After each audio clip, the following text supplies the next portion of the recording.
Hello, everybody, and welcome to the finals between Team Empire and London Conspiracy of the 10 BTS seconds series for remaining. Europe. I'm Llama Down Under, gonna be joined by Scant. How you doing? 5 seconds remaining. I'm pretty well, thanks, actually. Looking forward to this match. I think I said yesterday when we were Reserve casting time. the second semi-final that it's something of a clash of styles for me, and it's a topical discussion in Western Dota right now. Where are all the tier 1 European, Radiant not team CIS picked. teams? And London Conspiracy is certainly one of the teams hoping to stand out and ascend and prove themselves to Team be Empire's a turn to further pick. kind of on the in addition to the top four obvious Western European tier one teams. Whereas Empire, kind of the gatekeepers of tier one CIS at the moment. I think they're not quite at the major, but they not too far behind that. I would say they maybe Vega ahead of them between them and the teams going to the major. But other than that, Empire. So both these teams 10 from their relative seconds scenes remaining. in like a fairly similar position, kind of on the cusp of getting to that top 5 pool of seconds teams and remaining. representing different regions, possibly different play styles. Empire has been around for a long time, the players have too, but this particular mixture of Team players hasn't been Empire's around that turn to long. pick. Whereas London Conspiracy, it's also kind of a new team, but they've all been playing together Yeah. since they actually formed this version of the team. It's something where I would say that this version of, or this Radiant instance of team Empire pick. is much younger than this group of London Conspiracy players. These five guys have been playing together for a long time since before they were picked up by London Conspiracy. And it's really nice to see them have progressed so far. Obviously, beating out a lot of other great teams to be here to play up against Empire. And London Conspiracy's been posting great results in other tournaments. They're gonna open with Odie, Venge, while Radiant Empire team get ban. Invoker, Oracle. Oracle not always someone we see in the first round of picks over someone like the Venge, maybe getting yourself a Beastmaster or another solid support, depending on what you're into.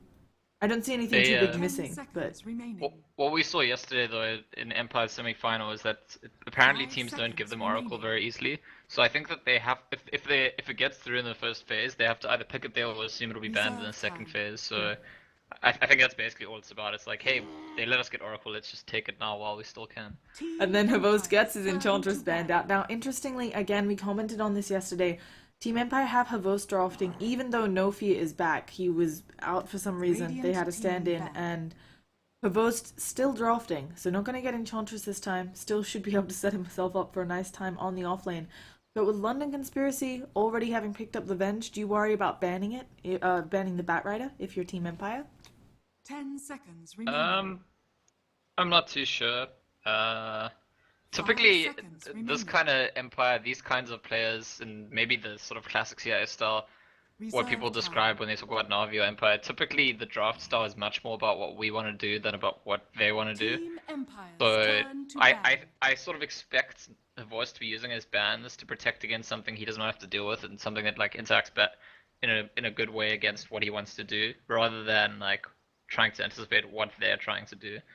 Um, 10 so seconds I don't know. I mean, remaining. like on the cards, if you just look at the actual Dota heroes here, sure, it 5 makes sense to seconds ban Bats remaining. because they've got the Venge. But I don't think that that's the way he'd be thinking. Yeah, okay, so he bans the Beastmaster, and that's Team kind of like, Empire's well, they've got the turn to Venge, pick. same thing. Venge plus Beastmaster, that sets up a push. Maybe we don't want to deal with that kind of all-in push situation. Beastmaster is just a very tricky hero to lane against, to deal with the vision, and to deal with the push. So always a sensible ban, I think, especially when a Venge is there. Oracle can have a little bit of a better time against him with the Fortune's End, but of course, as you said, Venge, a real pain already if they're setting up for a push lineup. 10 Odie maybe seconds not the remaining. most picked mid for one of those, but certainly a super powerful hero, 5 gonna really seconds benefit from remaining. knocking down towers early and hits like a truck. So, again though, we're gonna see the Invoker Reserve Oracle time. matchup. Not Oracle, sorry, Invoker OD matchup. This is one where we we've seen it a lot recently, and it really does feel like it's coming down to who's more skilled as a player.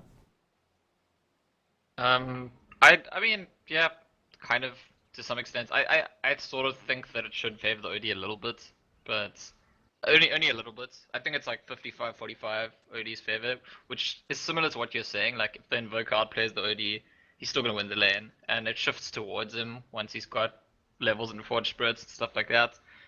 But I think if the players are exactly equal and both of them play at the same level, it's probably like OD gets a bit more out of the lane.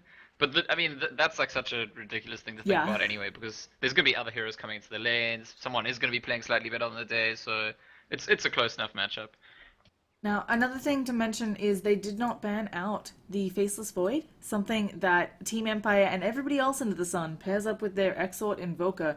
FN, very skilled on that Invoker. Havost, he actually, it's really interesting. We've been seeing them pair him in a dual offlane. He seems to have some trouble in the offlane, but obviously once he gets some levels, he seems to get a lot more farm than a lot of other offlaners. Yeah, Well, I that's mean, not most exactly true. offlaners, most offlaners have trouble most of the time in the offlane in this patch. But the issue with the Vost is that I think he doesn't want to have trouble. So Radiant instead of just team adjusting pick. there being trouble, their response usually for Empire is like give him a little bit of protection early on, or give him a really strong lane. And especially while he's drafting, you got to expect that he's going to draft himself into a comfortable lane. And that's not like a dig at a Vost. It's not like he's drafting selfishly or anything. It's just that he's obviously going to be directly aware of the lane situation he's drafting himself into, like acutely present in his mind. Yeah. About the Void, 10 seconds it's interesting to remaining. me. Like I think Void could be a good pick for Lion Conspiracy here too. Very 5 good pick with seconds OD. It's remaining. the best OD lineup I ever saw was at Starladder where EG ran OD, and I think they had there Reserve time. the OD Void, Bats, Witch Doctor, like just lots and lots of disable and control, so OD could like be uninterrupted and throw out all the damage. I think that's the kind of thing that really complements the OD. So I wouldn't be that surprised if LC are thinking about the Void themselves. Yeah, I think there's also the worry from Empire if they pick up the Void. You know, they've got a couple of offlaners who haven't been banned but have been almost blocked it by the Venge pickup. You can't go the bat here so easily for Empire. The Void, you can certainly go it. If the Void gets a big Chronosphere, it's still going to do a lot of work, but of course you always have to worry about the swap. And London Conspiracy go with the Tide Hunter. There's already a lot of stuff to kite this Sven around with the OD, with the Venge. Tide just adding an extra bit, making it painful. Yeah, and Tide Hunter definitely provides crowd control for OD to get damage output, so I still like it. I mean, it's not the same as the Void, but it's in some ways it's a lot better than the Void actually at doing that kind of just control the noise, let OD get lots of attacks in kind of role. 10 seconds remaining. We'll see. For Empire, 5 seconds we remaining. saw yesterday that they ran a very successful kind of just we heal all the things lineup. It's Reserve with time. the Dazzle and the Io. It's something they could do again with the Oracle. 10 It's pretty seconds hard to remaining. kill a Dazzle Oracle lane, and that would already get them a good amount of 5 lockdown for seconds Sven to remaining. combo with. Do you have another support in mind that you think, oh, okay. Radiant team. Looks like it pick. might be the Spirit Break, although that could certainly be Yeah. their offlaner as well. And wouldn't surprise me too much if that's the offlaner they want to run, because we've been talking about how Havos probably wants to put himself in a position which is like not that difficult to get value, and Spirit Break is certainly one of those heroes. Tanky to get value in the lane, and can also just be ganking early on, be very aggressive. It's maybe like the most fitting hero for Havost's playstyle, even though it's not like a hero 10 that he's known seconds for playing. remaining. He's known for that playstyle of just like constantly charge 5 in, and seconds this is the hero remaining. that actually has that ability. But going back to your question, I think that the Wisp and Dazzle is actually Reserve got time. weaknesses as well. If the enemy team knows when to like pull back and not overextend, not get caught by the grave. And I think that yesterday Prius maybe just showed a little bit of inexperience to be so punished by the combination. And Empire might have a bit more respect for Lana Conspiracy and not want to be as sort of one-dimensional in their approach. If you've got one healing hero, sure, I mean, Oracle is not even, it's hard to pin down Oracle as a healing hero because it also has damage output, it's also got like Disable, Purge, those kinds of things. When you have multiple heroes which are mostly just committed to healing, it Team pins you down to one Empire's turn particular to strategy. battle. Obviously that won the Frankfurt Major for OG to a large extent, but you, it's you've got to be very confident in that one approach if that's the only approach you're going to pin yourself down to, and I don't think that they'd want to do that in this game. Yeah, we'll see how 10 exactly it seconds goes. remaining. But Empire, they still haven't. I mean, they've got a good lineup, and we've seen this type of thing 5 from them seconds before. remaining. They don't necessarily go for an early push lineup, even though you can with an Invoker and a Sven, but they allow Aloha Dance to get all the Radiant farm team on back. that safe lane, make it hard to contest him, and then, you know, maybe they'll lose some of their other lanes, but at some point Aloha Dance comes off of that lane, he activates God Strength, and kills everyone. Yeah, Sven is a really strong hero right now. It's like 10 so seconds consistent in remaining. getting its farm ramping up. Most of the Svens you'll see only put 1 or 2 5 points in their seconds stun, remaining. just 1 point in their Warcry, and they max the cleave first. They rush the Helm of Dom, stack the Ancients, get Reserve S and time. Y blink, and this all I mean, I just said a lot of things, but that all happens in like the first 25 Team minutes of the game, Empire's and turn to then pick. suddenly you're dealing with this monstrously farmed Sven. It's something to bear in mind actually that at a certain point the game got changed in the previous patch and the one before it. The game got changed to like disincentivize people stacking jungle and stacking Ancients to farm them. But it's still exactly the same as it used to be for a hero like Sven, or actually a hero like Gyrocopter. Yep. I guess Gyrocopter to some extent wants to cool down the neutrals sometimes. But my point is, if you 10 farm stacks seconds with physical remaining. damage, none of that stuff's actually already nerfed. The major nerfs were making it 5 more difficult seconds to remaining. spam down with Lina or DP or something like that. Yeah, it's very much a Radiant case of team pick. they nerfed magical heroes, right? They were wanting to deal with the fact that Lina and SF had such a good time in mid, and still that almost indirectly buffs Sven, Gyrocopter, even Luna to some extent. It's going to be a Sand King and a Rubik to finish it up. Let's see exactly who's on what. I have a feeling on Empire that, yeah, we'll see Funnick on the Sand King, because that's something he likes. But Sand King offlane has been seeing a little bit of play so far. But let's get into it. Looking at these two lineups, do you have a preference going into it, Scant? Um, I think that the Sven might be the if Sven does the Sven thing and just like gets totally out of control, that could just Empire could run away with the game. That like kind of 25-30 minute timing. Sven has too many items, they can't deal with Sven. If that doesn't happen, I actually probably favor Lana Conspiracy's draft. It looked to me like Empire last picked the Sand King, figuring well they've got Tyrant, they've got 10 Gyrocopter, seconds they're remaining. 5v5, their team fight is too strong. We need another team fighting hero, and they pick in the Sand King. 5 But I think seconds it's maybe a remaining. case of too little, too late. Where if it comes down to both teams are kind of evenly farmed and they're just having a team fight, I honestly think Lana Conspiracy's lineup is just going to be more suited to winning those fights most of the time.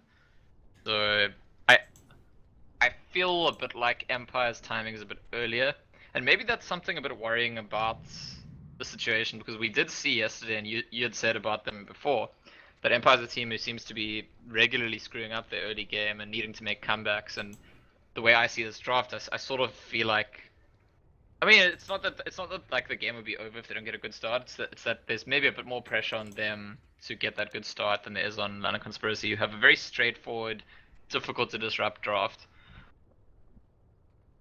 I think part of the a part of the advantage and disadvantage for Empire is that team fight. There's also big ults to play around, the Tidehunter ult, the Sanity's Eclipse.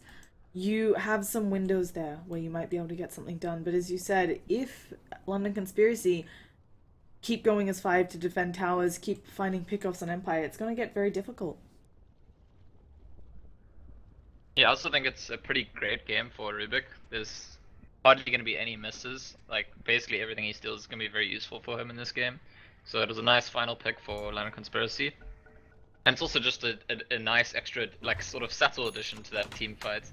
It's not when you see Rubik, you don't necessarily think this is a hero to win your team fights, but it is actually, like, they have all the pieces in their draft. They've got the bench to swap someone out, and then ruin your initiation, the tide to initiate on you, the damage output from the Jar and the OD with the cooldown, and the Rubik that could just, like, punish any time you misuse a spell, give everyone spell resistance. So I just think that overall, Lana Conspiracy's draft does it does look a little bit better to me in a team fight. Obviously, it's possible to see Empire later on with like Burrow strike everyone, charge through everyone, huge meteor, Sven cleaves them all. Those things can happen.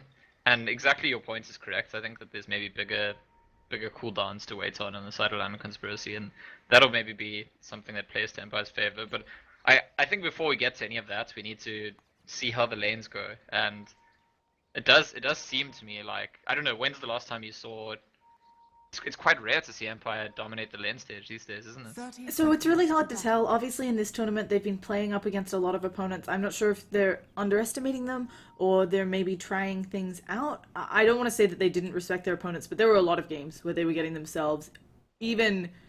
I mean, they would be something like 20 kills behind and then come back and win it because as we've talked about, they're a team that even if they're falling behind in kills, they make sure to get a lot of farm. We got Mad Pings coming out. They're actually thinking about contesting this one. Empire suddenly deciding, nope, it's not in the cards, and they're going to lose both bounty runes.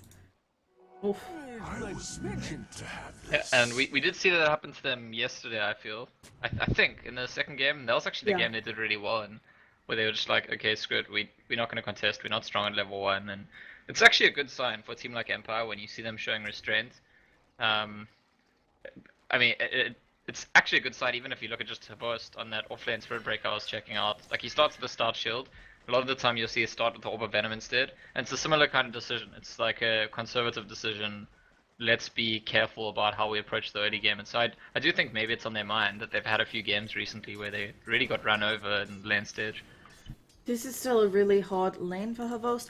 He does have the charge away. He has to be careful of when the magic missile comes out. And then, of course, there's telekinesis. So they have a lot of options for blowing him up. And already taking a rocket barrage and a magic missile. Havost down to half health. Gonna have to use a lot of regen to get back into this lane. Yeah, it's not going to be much of a better time for the Tyrant on the other side of the map, though. The one advantage for Tyrant is he's probably going to rush that Iron Talon, where he has the Iron Ring of Protection, and Tyrant will be really good at farming the jungle, whereas Spirit Breaker could do the same thing, but will farm a lot slower if he does. Spirit Breaker really wants to get lane value or ganking value, and so it's different kinds of pressure on the offlaners. Also, there's, of course, Tide can do stacks. You need to make sure you max out the Kraken Shell, and then have quite a few points in that Anchor Smash, but you can do stacked Ancients now, albeit finding some time to stack it without losing too much experience in the lane will be difficult. Funnick is really playing around this mid lane, trying to get something done on the OD, or just act scary. I'm not quite sure. Well, he's got boots first, and it is, as I said before, it's most of the time people say that the OD is slightly favored, especially at the early levels, so maybe just hanging around, keeping the OD a little bit nervous until Invoker gets to that point where Invoker can just outfarm the OD, which is already happening. So it's, I definitely think you give the Sand King some credit for the OD being ahead on CS in this lane, just by being there. Yeah, it's forcing the OD to position a little bit better. Astral Imprisonment comes out, but no such follow-up.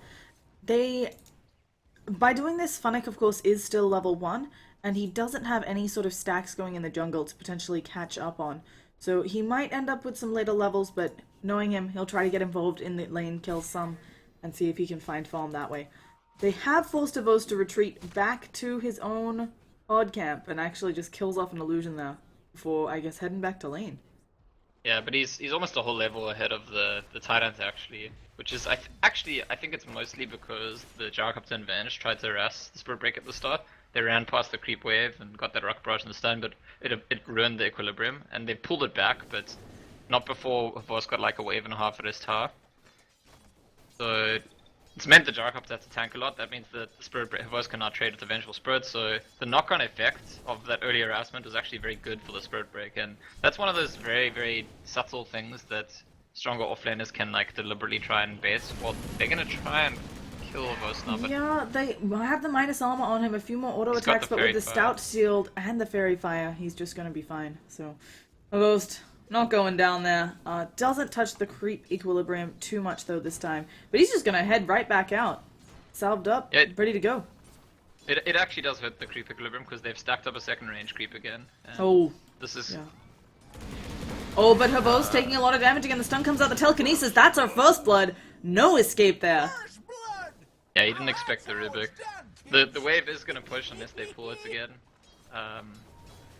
There are two options for them to pull it, so maybe it doesn't have to push. Yeah, they do it Oh, in the 53 meantime, too. yeah, at the mid lane, the CS is like pretty much dead even now. Yeah, I think this is, as you mentioned, the OD has the slight early advantage. Invoker, he's level 5. We'll see how it progresses. He's actually got no points in Wex. Not super usual against an OD. We'll see how it pans out for him, but might also be because these supports have not left bottom lane. And FN's got to be acutely aware of that. Yeah, I mean it's not that, like you're right, it's not the most common thing, but you can kind of make the argument for having the extra points in Exalt and Quest. You don't want only 1 point in Quest, and the more points you put in Exalt, the better your Sunstrike is, and Sunstrike's really good when you have heroes like Sven and Sand King on your team, because early on you're gonna hit those stuns that could set up for the Dire's bottom Sunstrike. tower is under Yeah, I attack. think it's totally good. It's just something where a lot of the times against DoD, because of the lane dominance or the supports rotating in, a lot of folks do like to pick up a casual point in Wex for the Ghost Walk. Either way, the push is coming out hard and fast on London Conspiracy. So far, though, this Sven is way outfarming this Dire's Gyrocopter. bottom tower is under attack. Yeah, I think that Sven might have already farmed some jungle as well. I suspect it's not all lane creeps, but it is also that the Gyro ran off the wave once or Dire's twice bottom to tower go for the has Split fallen. Breaker, and he gets the tower now too, so if we actually compare the net worth, the gap is not actually that big. I don't know if you saw this, but Funnick, despite hanging out in middle, he had not actually skilled up Burrow Strike. So now he is jungling with the Sandstorm and the new Caustic Finale. And an Iron Talon. Yeah, that's very cheeky actually. The fact that he managed to scare the OD for quite a while without having his Burrow Strike leveled. I think that's a clever thing to do, and most players wouldn't think of that. Most players, I think, who threaten a gank level the skill for that gank. It's like one level further than a lot of players like save their skills until they need them. But I would say that usually players would like think that's a situation where you need it, where you're threatening to go on someone. So well done to Fanek, optimizing what he's actually doing in the game. He has been a Sand King player for a very long time, and as I said, there's a smoke wraparound from London Conspiracy onto this Invoker. Yeah, not looking quite like it's gonna latch. Can't get in range of the telekinesis despite the boots on that Rubik. And this play from Funnick, it might end up paying off in the end because I'm sure London Conspiracy were expecting ganks elsewhere, and he shouldn't be able to farm as fast if he'd skilled up that Burrow Strike. So when he comes out with some levels, they're going to be in for a surprise. Havost able to get that bottom rune. So he's already level 4. Tidehunter has caught up some though. And middle returned to being a bit inactive. That's speaking of Funnick, level 5, right up there with the like solos and safe laners, and he's gonna get to level 6 pretty soon as well. I mean, he's one of the downsides is gonna take him a while to have a high level stun, which is actually pretty significant on Sand King. The stun range scales like quite a lot with levels, so probably what this build means is he's gonna have to farm for quite a while. It's not gonna be like just quickly get your blink, get level 6 or 7, and then go. He'll probably stay in the jungle a little bit longer. So I guess it'll be interesting to see if that's something maybe that the team gets punished for. That the Sand King's being greedy for a more extended period than usual. Now, over here on bottom lane for London Conspiracy, the Gyrocopter, the lead between the Sven and the Gyro, or the gap between them is widening. Gyro's playing really far up here. There's no rotations from Empire, but do you think it would have been better for his time to maybe go stack the jungle or something instead of trying to get this kill on Havost? Well, stun comes out, Rocket Barrage, they're gonna, get the charge away, no flat cannons left. So Havost is out. Well, yeah, so when you don't Dire's get that bottom kill, tower is then under attack. yeah, it's probably better for him to be getting farm all the time. I mean, he's gotten quite a lot of farm here. It's not like because he's up far in the lane he doesn't get any farm, but he has missed some farm, I agree with Dire's that. bottom tower is under If they got the attack. kill, I think it's totally fine. It's actually really big to keep Spirit Breaker below level 6 for as long as you can. Because as soon as the Spirit Breaker gets level 6, like, it changes the dynamic completely about who needs to be scared at what time. And it's going to be Rubik's job this game, mostly, to protect people from Spirit Breaker ganks, I think. Rubik can get in there with telekinesis, cancel the charge, and actually turn that around on the Spirit Breaker pretty often. Yeah, I think it's going to be just pretty interesting to see. I mean, spending all of this time on the lane instead of farming doesn't seem like it'll pay off as much. And the other issue, of course, being that with the tower knockdown, it just gets a little bit safer for Havost to be hanging around here because there could be TP rotations. It's a risky gank. Now, Aloha Dance, he's already got his Helm of the Dominator up. Do you think a Blink is next in the cards, or do you try to get up an early BKB against all of this, like, lockdown and kite from London Conspiracy? Honestly, the most common thing I've seen on the Sven these days is to first get the SNY and the Blink, and only then get the BKB afterwards. And part of that's just due to the fact that you don't like getting your BKB that early on in the game, because it loses its duration far too early. If you think you're at all able to fight without it, then you're gonna stall it off and get the other items sooner. But I think you're also right that when you're fighting against heroes like Tidans or Gyrocopter, you do actually want to get the BKB as soon as possible. So it's a decision that he's gonna have to make. It's gonna be about his confidence. Like, he's gonna be thinking, how confident am I that I'm gonna keep having an impact on the game, or keep my farm rate going without a BKB? And if he thinks he can do it without it, then he'll wait a bit longer. And if he thinks he needs it, then he'll get it a bit sooner. I think there's a little bit more options here as well for Aloha Dance, given that the Sand King is off to such a great start. He's going to have one of those sub 12-minute blinks on a support, and that should help out Aloha Dance with the catch. Maybe not forced to go at first. We have a wraparound coming out. What's this business? They have the charge coming. Jalopy, of course, wanting to make quick use of that cooldown. Solon in a lot of trouble. The cooldown is going to hit onto 4 of them, actually, but the Sunstrike forced back into it with the bash, and they lose that Venge. Yeah, so I would say, so far the way the game started out, it's actually looking pretty good for Empire. They certainly haven't gotten destroyed in the lanes that we saw happen a few times to them recently. The stacks are starting to come out. Sven's getting the most farm on the map by quite a margin. Invoker's got Midas. And I think that, I mean, if we go back to that, my earlier analysis that if Sven gets out of control around 25 minutes, that's going to be probably very difficult for London Conspiracy to deal with. On that analysis, it's probably not best to get the BKB straight up, because it's the item, if we're thinking of the Blink, the SNY, and the BKB is probably the item of those three that least impacts Sven's farm, like in terms of how much you're spending for how much it actually improves your farm rate. So I Radiant's do top think tower is under it'll attack. be very telling if he goes straight for the BKB. That'll suggest to me that they want to fight straight away. If they intend to farm and hit like a slightly later up sweet spot, which I think they probably do, he might get either the Blink or the SNY, maybe even both first.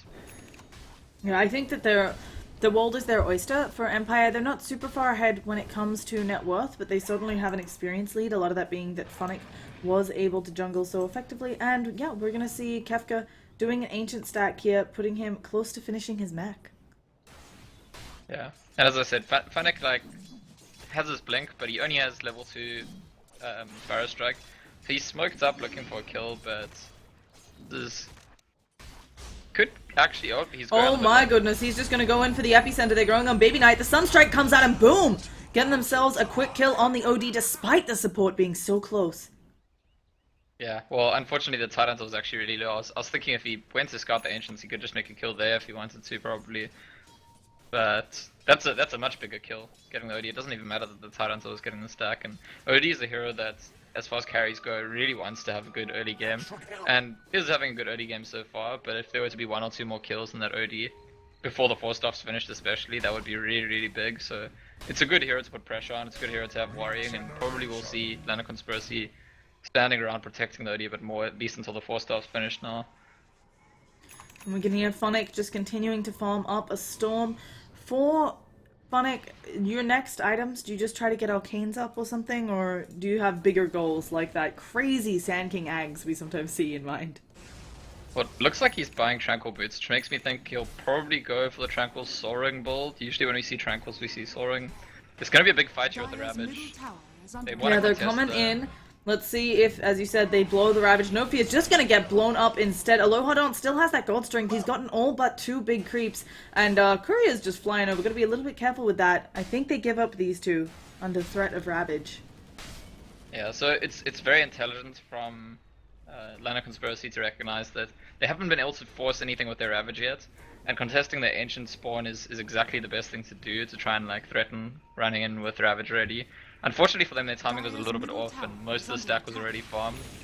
If they were slightly earlier, it would actually be a very big blow for Empire.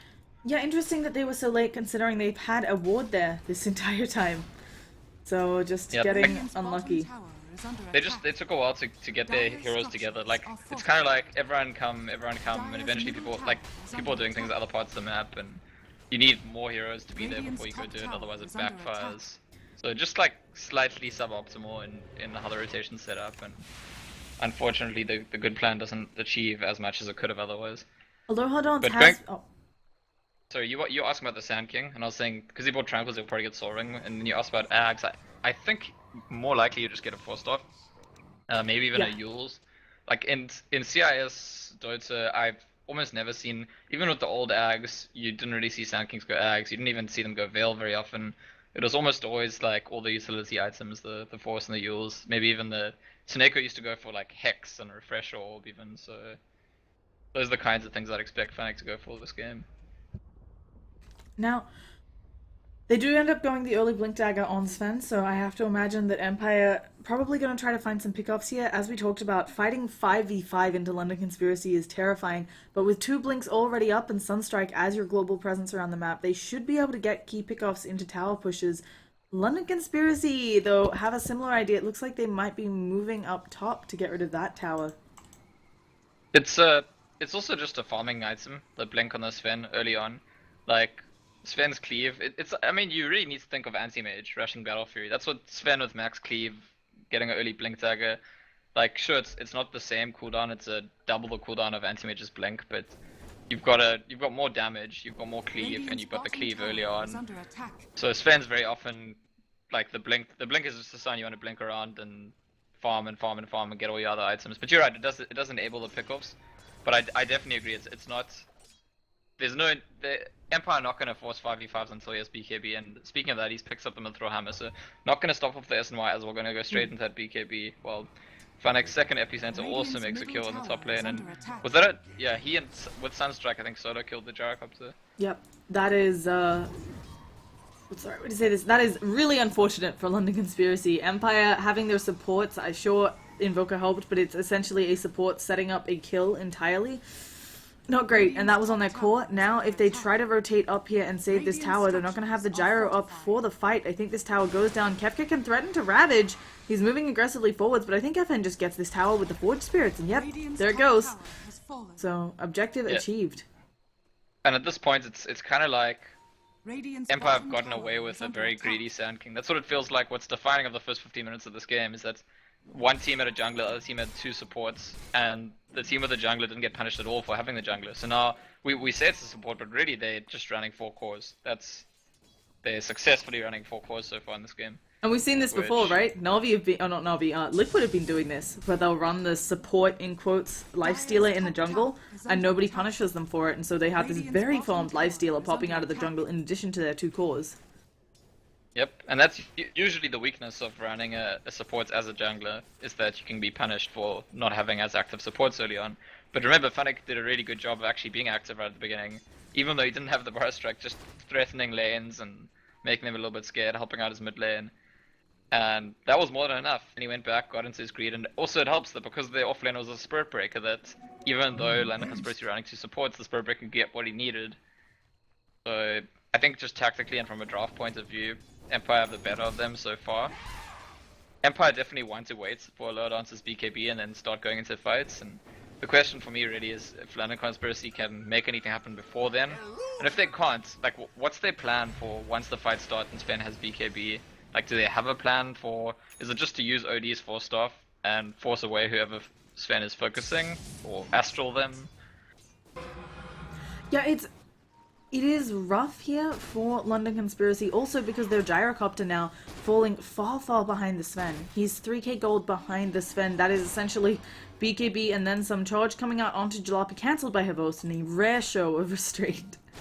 And, The worst possible thing that could happen for London Conspiracy here is that the first BKB Sven fight, as Sven binks in and BKBs, they suddenly realize, oh, damn, Sven is BKB, what do we do now? Like, they need to have some kind of plan for how they're going to deal with it when that first fight comes up, and they know that Sven is going for the BKB, so this is something they need to be discussing right now, and I think if they appropriately deal with it in the first fight where the BKB comes out, they could actually win that fight, because their team fight still is stronger outside of that Sven BKB.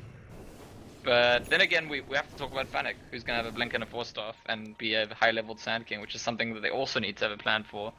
And right now, those plans are looking like they need a bunch of BKBs of their own, maybe a second Force Staff. Between the Venge swap and the OD Force Staff and Astral, like, it's possible that they could kite the Sven. But in terms of dealing with all the damage and disable, I actually think that they need to get to BKBs, and those are nowhere near for Gyrocopter or OD. for London Conspiracy, how do you feel about the opportunity to sneak a Roshan? They have good vision of the pit, obviously not Dia, don't have that advantage, but with the Venge, with the Gyrocopter and the OD, it should be an easy take.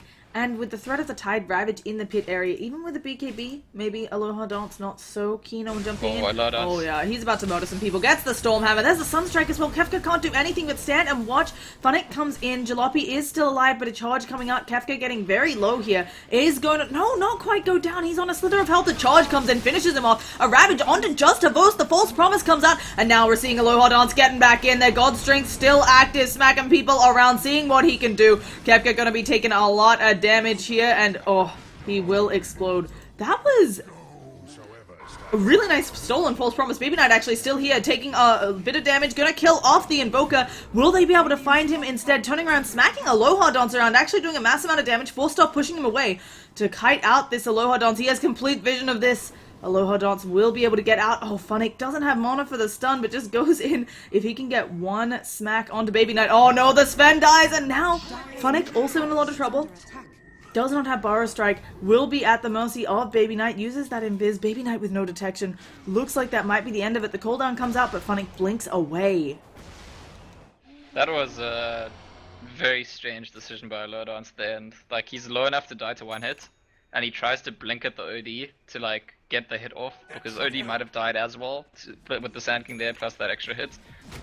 But like the risk there, the level of that risk is insane. So I'm not sure why Lodon's chased for that. Like maybe it just like dollar signs in his eyes, like we're gonna kill their 5th hero, have wiped them all. The beginning of the fight was really good by Lodon's, even though it did give away the ward, which is now probably gonna be counted as being pinged out. But the beginning of the fight, the fact that he went in on his own is so good because there wasn't, you know, the best they could do is try and kite against the Blink Dagger and BKB of the Sven. Often what teams would do to deal with it is like, okay, we'll just focus on someone else, but the other heroes all came in late for Empire, and I think that's why the fight starts so well for them. But very, very well played by Baby Knights in the back end of the fight, and that's why the fight doesn't end that too badly for Lana Conspiracy. Like, Aloha Dance's death probably shouldn't be happening, he shouldn't be staying around, that's a little bit too cocky for my liking. But the other players, the fact that Baby Knights, even though he's the only one alive on his team, keeps fighting, that's commendable. I think recognizing that numbers aren't everything. He will end up, he got about 2k gold, Baby Knight, from that engagement, but at the same time, Empire getting themselves the quick Roshan. They'll lose top tower, but as we've talked, like, this is a really common Dota trade. And generally the team who picks up Aegis is happy with it. Yeah, they usually are, but I think you're gonna say like... Okay, Funnick in a little bit of trouble here, gonna Burrow Strike up, had already used his blink, he should be able to TP away. That Baby Knight got a BKB out of that fight, and he really wasn't that close to it before the fight. And I think that's actually a very, very big deal, because it's just as... I was talking about how they need to have a plan for when they go 5v5 into a BKB Sven. It's actually just as important that Empire have the same plan for the BKB OD. Like, probably their best plan is that the Sven in his BKB is the one that's trying to deal with the OD, or that they try and burst on the OD before OD can use BKB, because they've got a lot of stun to chain disable people. Outside of that, it's like Oracle saves whoever OD is focusing, maybe. But the damage output from the OD at this point is actually kind of comparable to the Sven, unless Sven's got everyone banched up and cleaving onto them. Yeah, obviously OD managed to get a lot of Arcane Orb stacks going on, so it was hitting like a truck, but also just the overextension from Empire. We'll see whether it pays off with the BKB coming out from OD. Of course, that's a fresh 10-second one. Sven's only at 9, still a really long time. Also, in that last team fight, the Rubik stealing the false promise. Really big play there. We're going to see Herbost again in a lot of trouble. The stun bench trying to get into range. Herbost going down here. TP support rotations far too late. Although on bottom, what is happening here? They pick off the OD. God Strength is used. Aloha Dance still has that BKB at the ready. Kefka taking quite a bit of damage. Does have mech. Should be fine. But they might be able to get themselves a tier 2 here with the help of the Forge Spirits. Jalopy is coming in on that gyrocopter. Oh gosh, but Sven, he blinks in and just cleaves them both to death with a crit. God Strength. Goodness gracious, they used Ravage as well. Yep, I mean the fact that he still had BKB up, I don't know if that surprised them. They should have known, because the OD would have told them he didn't use it. And they had no business being there at all. That's like a very big mistake from Lana Conspiracy for their heroes to be lurking around there as if they could do something to defend the tower. And now this converts into Empire actually trying to pressure the tier 3. And I think they probably get the tower, maybe even Rax. Yeah, Funnick's here. Funnick's still got epicenter, so there's really no defending to be done for Lana Conspiracy. Even when the heroes respawn, they're not going to have Ravage. I think this is just Rax's. Yeah. Like, maybe the play for Lana Conspiracy is to try and get someone on the way out, but even that is dangerous. How Empire turn, one quick kill into 3 and then manage to get Rax, always amazing, but this, you can argue the difference between some of these tier 1 and tier 1.5 teams. It's Lana Conspiracy's fault, honestly. Like, okay, sure, the trade, you can congratulate Empire for, like, they give up their Spirit Breaker, but they're taking out the OD, it's a much bigger kill. The following 2 kills is like, the Rubik and Titans had no business being at that tower. We're gonna actually have Herbost getting zoned out a little bit in that mid lane. They really want to keep this tier 1 alive, but Empire, the world is their oyster. Aloha Dance throughout all of that. He didn't take too much damage, and we still have the Aegis sitting happily on FN for another 2 whole minutes. So this push, it's not looking like it stops, and Empire can take all of the outer towers and then just farm up some and wait for the next Aegis. Yeah, I mean, they know that the Tidehunter still doesn't have Ravage, and they just know that there's no way that Lana Conspiracy can try and take a fight until they have Ravage. Like, never mind the Aegis and the farm discrepancy and all those sorts of things. The lack of Ravage means that there's actually no plan. There's no narrative that they could picture in their head where they win a fight if they don't have the Ravage. And that just pulls Empire 14,000 net worth ahead, 15,000 experience out of nowhere. Stealing stacks as well. This is looking grim for London Conspiracy. What do you try to do here? Is smoke pickoffs the name of the game? Do you hope for that one big team fight where Empire overextend on your high ground? I mean, they gotta try kill Sven. Sven doesn't have the Aegis. Like, if they can somehow get Sven in the Ravage before he BKBs, maybe start with the Telekinesis, and then just like everyone unloads everything on Sven.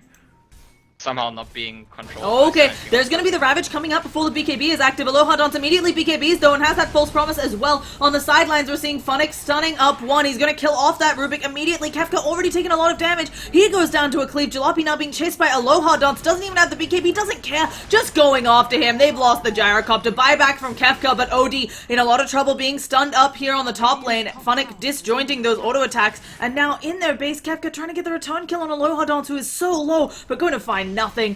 This tier 2, probably theirs. Oh, already gone. And now the charge comes out. There's gonna stop it. This is a buyback from Tidehunter because that is the only one available on his team. It's gonna be OD and Tide against the world, but Empire probably just feeling empowered to back on out and wait. Yeah, Aloha didn't have mana or HP, so Empire are probably gonna back anyway. Like, just doing a good job to kind of look threatening for a while to try and force an extra buyback. But it's not like they even need it. Like we saw, as I was talking about, like that's the way that they can maybe take the fight. We saw what happened there. Tidehunter did get the Ravage on the Sven, but no one else was near enough. That's like if you blink right on top of Sven, a lot of the time it's difficult to get that BKB off because there's not that much time to react. In that situation, if he does BKB before the Ravage, that's like fight over. But even though he didn't, even though he got caught by the Ravage, it didn't matter because there just wasn't that follow-up to burst down the Sven. If the Sven goes down, I can totally see London Conspiracy winning a fight if the Sven's dead at the start of the fight. And remember, Sven's also a pretty poor hero to buy back and TP into fights because chances are he's not going to have his ulti, or he's just going to take long to get there, or he might not have his BKB. But the problem right now is how do they deal with the Sven, who, honestly, if you look at the... Sven's worth... The whole of Lana Conspiracy is worth 33,000, and Sven is worth 19, sorry. So, more than half of the entire Lana Conspiracy team. That's what Sven's value is at the moment. You say 19, but that happened as he took an ancient stack. So he went from 18 to 19. Welcome to stacks, folks. Yeah, it's not looking great for London Conspiracy, to be very blunt. If they manage to pull this one out, it's going to be a rabbit out of a hat, and I do believe it is Empire's game to lose. But there's still some chances you mentioned blinking right on them with the Ravage. OD may also need a blink to facilitate some of this. Has the Force Staff, seems to want to say that it's a defensive item, but they need follow-up damage after a successful Ravage.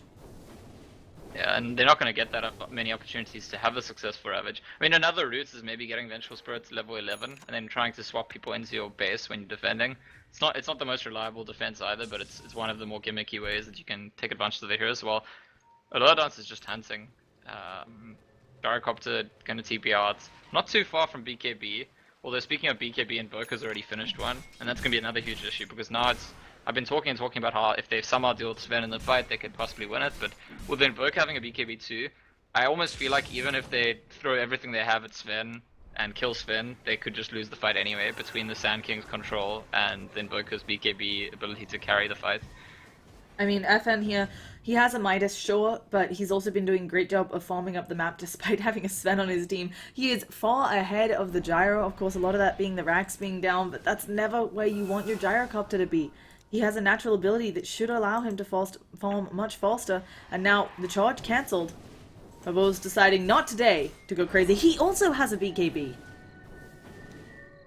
Okay, so that's... yeah, I don't know. Like, maybe the play actually is to try and catch out Funnick, the one who doesn't have a BKB, and he does actually cause a lot of disruption in the fight. But, I don't know, if you focus on the Sand King, then Sven just gets free reign on you, and that's our first principle in this discussion. Like, if they're not dealing with the Sven, they're losing the fight pretty much no matter what. So they need a plan to deal with the Sven and somehow control one of the other heroes. That's very, very difficult. Speaking of control, though, Empire, they have smoked behind their Sven. This one's a little bit obvious. Oh, they're actually going down onto the bottom lane. They've got the stun out already. BKB's all being pushed. Baby Knight taking a lot of damage, though. Now Kefka, he's also going to go down. He doesn't have buyback this time. No Ravage for this next engagement. God Strength easily gets them the ranged racks, and now they'll head to middle. They'll get that tower as well. BKBs are down, so Jalopy can drop a cooldown, but I don't think it's going to do anything. Benj looking for someone to throw out a stun onto. FN will take a double stun, a double cooldown here, but at the same time, Solon taking a lot of damage. Havos does get stunned up, but the stolen Stormhammer not enough against the real thing. Aloha Dance ripping through their lines. A really nice 5-man Burrow Strike from the Rubik, but it doesn't matter. This is just all over, it feels, for London Conspiracy. Buyback on the Gyrocopter. Already a Rax down. Empire could just rotate up in top. Stormhammer on Jalopy. Can they get the crit? 600 there. GG's are called.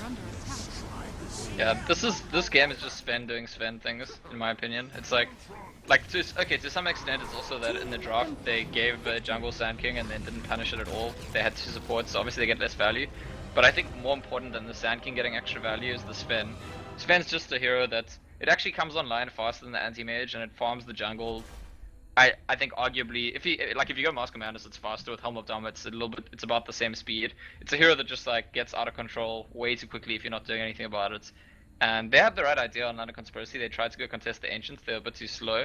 I think if they had a better plan to deal with the jungle Sand King, and if they'd gotten to that Ancient stack a little bit faster, maybe we have a totally different game. But unfortunately the extra value gained by Empire both on their jungler and on their safe lane is just far too much for London Conspiracy to reasonably deal with this game. Yeah. Does feel like Empire's extra experience really helping them out here. We'll see, though. It is a best of 5, so London Conspiracy have at least 2 more games to try to figure something out to try and take a win here. Folks, I'm Llama Down Under. I've been joined by Scant. We can be found by those names on Twitter. Feel free to hit us up with any and all feedback to make the casting better for you, and let's get you all into Game 2 right quick. See you shortly.